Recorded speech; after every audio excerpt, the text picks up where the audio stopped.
Olá, buscadores de conhecimento, tudo bem com vocês? Meu nome é Vânia Almada, sejam muito bem-vindos ao meu canal e sejam muito bem-vindos a esse vídeo, que é o nosso segundo vídeo da nossa série Abandono Paterno. E... Quem foi abandonado aí, levanta a mão. Brincadeiras à parte, gente. Eu quero falar dessa vez como que a dor desse abandono paterno interferiu na minha vida profissional. Eu contei no outro vídeo como, que aconteceu toda essa questão, minimamente, gente, porque no fundo a história é muito maior. Eu tô filtrando algumas coisas para não ficar tão longo o vídeo, para ter um resumão, sabe? Mas, no geral, eu trouxe vídeo passado eu contei o início da história, do meu abandono paterno.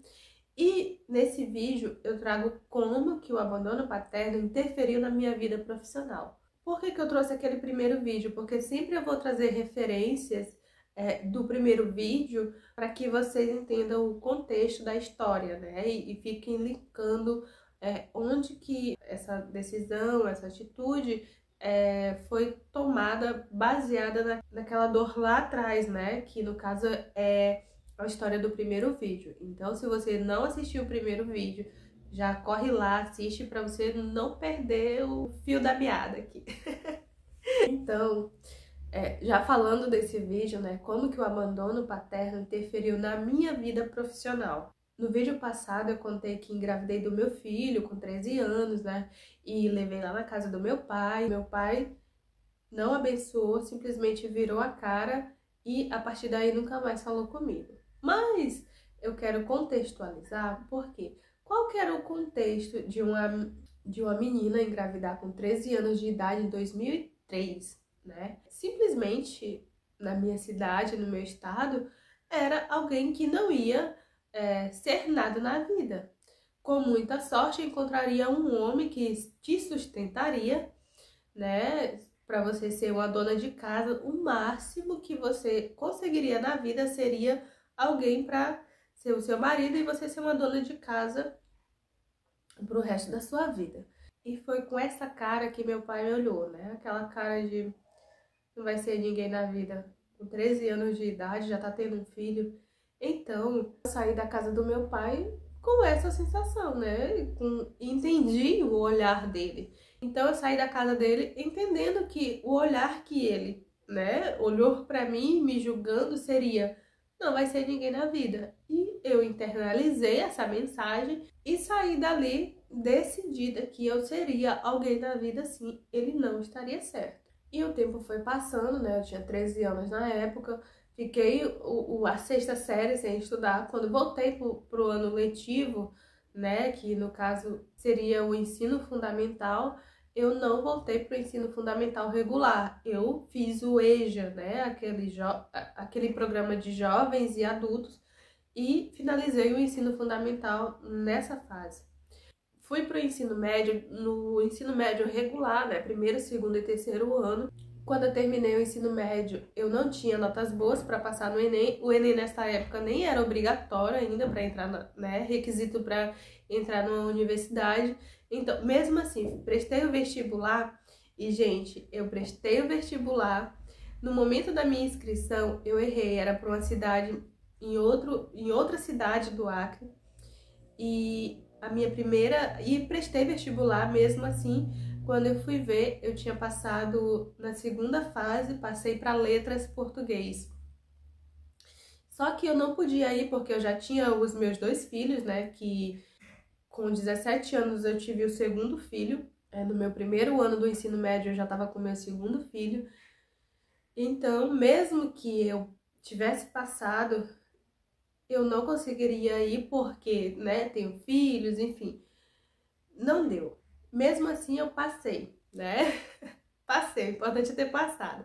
Se eu fui estudar, não importa, eu passei. Mesmo não conseguindo estudar na Universidade Federal, dessa que eu passei, eu internalizei que eu só seria alguém se eu tivesse uma faculdade. Então, eu internalizei, eu vou fazer faculdade. De que não importa, eu vou fazer uma faculdade. E em 2012, eu consegui uma bolsa, com notas de Enem e tudo mais. eu consegui uma bolsa para fazer pedagogia. Era uma bolsa do ProUni, 50%. Consegui. Não pensei duas vezes. Eu vou fazer faculdade de pedagogia. Não sabia, gente, de verdade, eu não sabia nem para que servia pedagogia, mas como essa dor do abandono, essa dor dessa situação foi tão traumática que eu precisava fazer uma faculdade para mostrar que eu seria alguém na vida, sim, e me formaria numa faculdade, porque seria só com a faculdade que seria alguém na vida.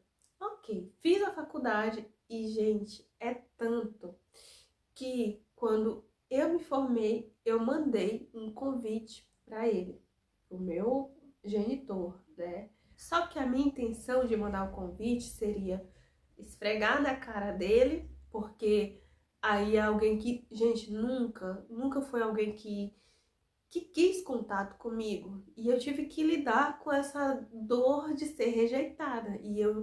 E quando você lida com essa dor de ser rejeitada, mesmo não entendendo o porquê, você tem comportamentos que você não sabe o porquê que você sente assim, o porquê que você age assim. E eu inconscientemente fiz tudo isso, gente. Essa questão de se formar, escolher profissão, escolher faculdade, foi tudo inconsciente, baseado naquela dor, naquela situação que o meu pai me olhou daquela forma, entendi e fui viver minha vida em cima dessa dor. Mas por que ele me olhou assim? Porque ele simplesmente não queria. E eu me culpando por entender que ele tinha se comportado dessa forma, porque por minha culpa, entendeu? A culpada era eu, porque eu engravidei e ele me olhou assim e ele não queria saber de mim. E depois disso ele não falou comigo. E eu entendia que, né, procurava justificativas internas que me culpava também porque ele não queria, porque eu engravidei. Mas eu queria reparar esse comportamento dele me formando, tendo um certificado e entregando para ele, dizer que, olha, eu me formei, eu sou alguém, já pode parar de ter raiva de mim, já pode parar de não querer saber de mim. Eu tô aqui, eu quero atenção. Então, a dor do abandono, quando ela não é entendida dessa forma, você tem N comportamentos, gente, N comportamentos que interferem na sua vida. Outra coisa que, né, deixa eu finalizar esse assunto da faculdade e terminei a faculdade. Vou finalizar esse assunto da faculdade, terminei a faculdade, mandei o convite para ele ir para minha formatura, ele foi? Não foi. E aí eu já comecei a entender, né, não claramente, mas que não importasse o que eu fizesse, eu deixasse de fazer, essa pessoa, que no caso é o meu genitor, ele não ia querer saber de mim, mas era de jeito nenhum. Eu podia me pintar de ouro, podia, enfim, fazer o que tivesse para fazer, ele não ia se importar e simplesmente não ia ligar. Então, assim, eu vivi essa dor por muito tempo. E é claro que quando eu me formei, eu não tinha clareza mesmo sobre isso, e aí comecei a exercer, aí já me meti em um outro problema, que eu comecei a exercer a profissão sem querer, né, e me causou outras coisas. Então olha a reação em cadeia. Fiz uma escolha baseada em uma dor que me gerou outras dores muito maiores. Então assim, gente, eu trouxe esse vídeo para explicar para vocês como que a dor desse abandono interferiu em toda a minha vida. Como que ser rejeitada pela pessoa que biologicamente te gerou e que, no mínimo, era para tratar você como um ser humano, dar uma atenção, né, desde criança, e, enfim, ser no mínimo esclarecida para entender que se a relação com a minha mãe não deu certo, tudo bem, era com a minha mãe, mas comigo, filha dele, seria uma outra coisa. Mas a pessoa não tinha esse nível de consciência para fazer essa distinção e tratou eu como se fosse um lixo, né, a vida inteira. E eu tive que lidar com essa dor, dessa rejeição de querer o mínimo de atenção, de ter comportamento, de fazer de tudo para ter a validação de um ser humano que seria no caso o meu pai, que no mínimo estaria destinado a me amar, ou enfim, no mínimo, o mínimo seria ter um amor paterno com a filha. O mínimo seria, né, biologicamente, humanamente falando, ou a parte romântica da vida, eu não sei, seria um pai amar a filha. E eu inconscientemente sabia disso, porque no geral cresci vendo a natureza e pai, filho, meu avô teve vários filhos com a minha avó, o meu padrasto teve filhos com a minha mãe, e os meus tios, as minhas tias, todos, esse meu entorno era, a minha convivência era de pais cuidando dos filhos.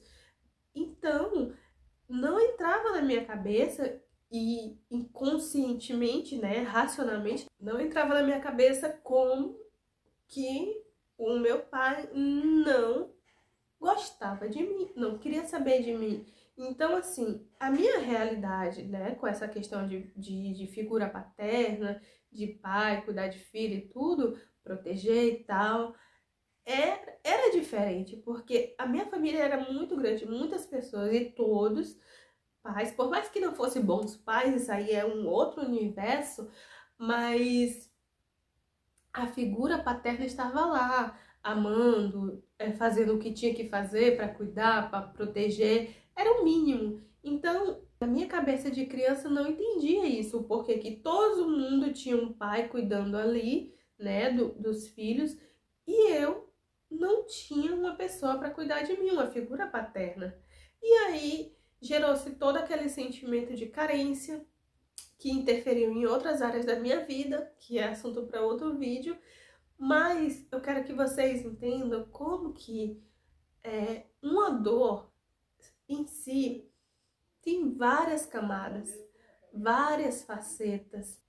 Então eu trouxe esse aqui para vocês entenderem como que a dor desse abandono paterno interferiu na escolha de uma profissão. No próximo vídeo, eu trago como que essa dor do abandono interferiu em outras áreas da minha vida. Então, espero que vocês tenham assistido até aqui. Se você gostou, se identificou, comenta nesse vídeo, compartilha para alguém que não entende, né, os porquês da vida. Então é isso, gente. Muito obrigada por assistir até aqui e até o próximo vídeo.